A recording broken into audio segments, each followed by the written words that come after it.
They called it Manifest Destiny, a divine mission, the belief that America was chosen to stretch from ocean to ocean.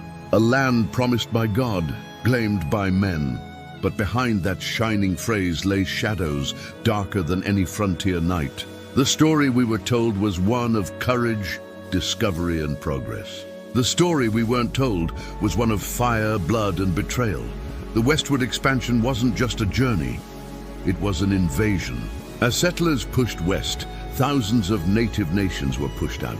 Treaties signed with promises of peace were broken before the ink was dry. Whole tribes vanished, not by accident, but by design.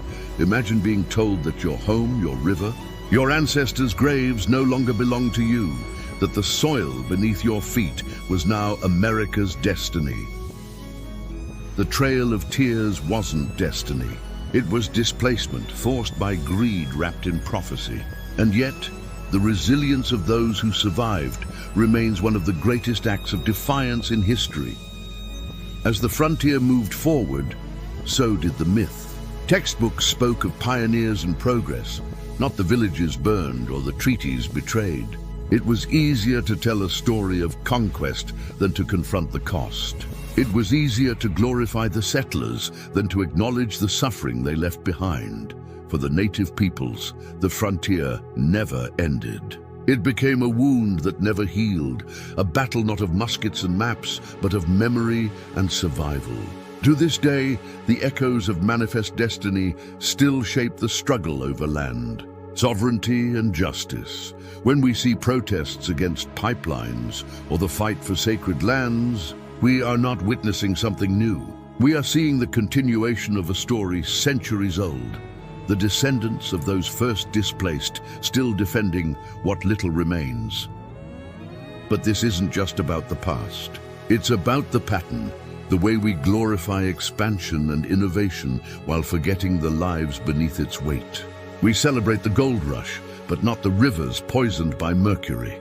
We admire the railroads, but not the Chinese laborers who died laying the tracks. We honor the dream of opportunity, yet ignore the millions for whom that dream was never meant.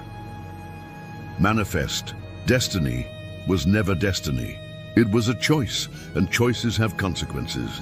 The myth told us that greatness required conquest.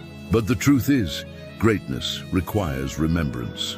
To understand America, we must see beyond the myth, to recognize that progress and pain have always walked side by side.